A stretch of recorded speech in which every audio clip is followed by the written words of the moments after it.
السلام علیکم ورحمۃ اللہ وبرکاتہ۔ الحمدللہ کوہنور حج اینڈ عمرہ ٹورس اینڈ ٹراولز کی جانب سے 19 جنوری کو جو قافلہ 40 افراد پر مشتمل 20واں نمبر قافلہ جو عمرے کے لیے آیا تھا، الحمدللہ ان کے مکہ کے ایام پورے ہو چکے ہیں۔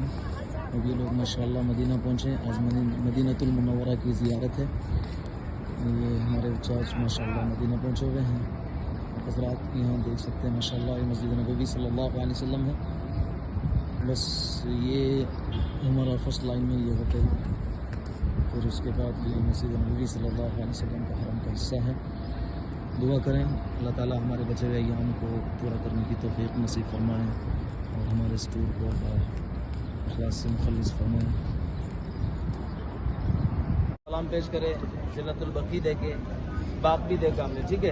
اب جہاں چلی یہ دیکھو سامنے مسجد ہے، اس مسجد کا نام ہے مسجد غمامہ۔ مسجد غمامہ، غمامہ کہتے ہیں بادل کو۔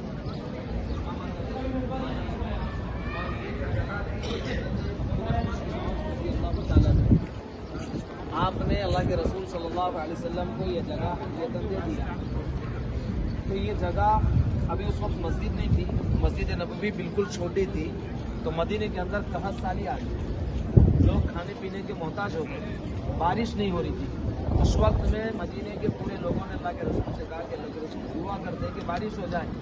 آپ نے تمام لوگوں کو لے کر کے اس جگہ آ کر کے کھڑے ہو کے دعا کی بارش کے لیے، تو جب اللہ کے رسول نے دعا کی بارش کے لیے اس وقت میں بارش ہو گیا، الحمدللہ۔ اس وقت قحط سالی تھی، تو دعا کریں یہاں پہ آ کے، تو اس کا نام مسجد غمامہ رکھا تھا، مسجد غمامہ یعنی بارش والی مسجد، ٹھیک ہے۔ چلو ادھر آگے یہ کٹ کروں گا، کٹ کر مسجد کے اطراف کی، ٹھیک ہے۔ ابھی ہم جہاں پہنچے ہیں سامنے ایک مسجد نظر آتی ہے، یہ مسجد علی رضی اللہ تعالیٰ، حضرت علی کا یہاں مقام ہوا کرتا ہے، ٹھیک ہے۔ فی الحال وہ بھی مسجد چالو تھی، اس میں بھی ویسا ہوا، لوگوں نے زیادتیاں کرنا شروع کر دی تو وہ بھی مسجد لاک ہو گئی۔ اب صرف باہر سے دیکھنا ہے، خالی کلر کر رہے ہیں چھوڑ رہے ہیں، کلر کر رہے ہیں چھوڑ رہے ہیں۔ ہمیں جس حرم سے آئے اندر سیدھا باغ کے پاس پہنچے نہیں، تو پہلے مارکیٹ ہوا کرتی تھی، حبشی مارکیٹ۔ یہاں مارکیٹوں کا نام ہے بلال مارکیٹ، حبشی مارکیٹ، بنگالی مارکیٹ۔ اب پورے مارکیٹ ختم ہو گئے، وہ ایک ہی مارکیٹ باقی ہے۔ تو حرم میں جہاں گئے تھے وہ مارکیٹ ختم کر کے اسے حرم کا حصہ بنایا گیا، اور یہ مسجد علی ہے۔ یہاں اندر تو جا نہیں سکتے، پورا بند ہے، جیسا ابو بکر مسجد بند کر دیا گیا۔ مسجد غمامہ چالو ہے، کبھی کبھی چالو ہوئی تو نمازیں پڑھ لیں آگے۔ یہ ہماری جو ہے زیارتیں تھیں مسجد کے اطراف کی۔ یہ جو پیچھے ایک ٹاور نظر آ رہا ہے، دیکھو ٹاور ہے نہیں، یہ دونوں بلڈنگوں کے بیچ میں راستہ نہیں، اس سائڈ سے راستہ ہے، وہ ٹاور کے بالکل بازو میں جو ہے ایک مسجد ہے، وہ حضرت عمر کی مسجد ہے، یعنی حضرت عمر رضی اللہ تعالیٰ عنہ کا وہاں پہ گھر ہوا کرتا تھا، تو وہاں مسجد بنائی گئی ہے۔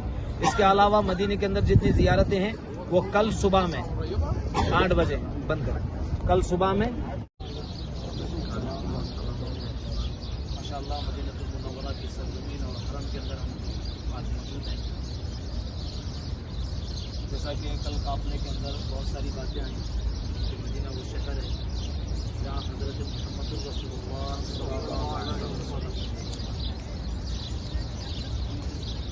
آج جمعہ کا دن ہے، بہت جلد آنا چاہیے تھا، لیکن اس میں ہمارا کم سے کم 1 گھنٹہ سوا گھنٹے کے اوپر چلا جاتا، پھر اس کے بعد میں جسے نماز ادا کرنا ہے مسجد کے اندر، ٹھیک ہے، تو وہ لوگ فوراً اپنی زیارت ختم ہونے کے بعد میں مسجد، جسے آرام سے باہر پڑھنے کا ہے انہیں روم میں جا کو 12 سوا 12 بجے آتے بھی چلے، ٹھیک ہے۔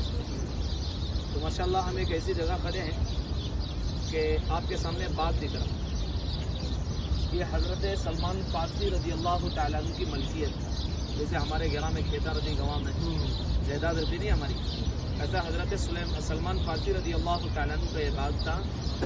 اس باغ کے اندر کیا واقعہ پیش آیا، جناب محمد رسول اللہ صلی اللہ علیہ وسلم کے انتقال کے بعد میں امیر بنانا ہے، فلاں جگہ جنگ بھی کرنا تھا، اس وقت میں مشہور و معروف اللہ کے رسول کے بعد ہم سب کے جو امیر بنتے چلے گئے، خلفائے راشدین حضرت ابوبکر صدیق رضی اللہ تعالیٰ عنہ، عمر بن خطاب، حضرت عثمان، حضرت علی رضی اللہ تعالیٰ عنہ۔ بدبو آ رہی تھی، حضرت ابوبکر صدیق کو برداشت نہیں ہوا، لیکن خیال آیا کہ میرے رسول نے شاید یہی عمل کیا ہوگا، تو آپ اس اباہیج کو لے جا کر کے وہ حریرہ کھلانے لگے۔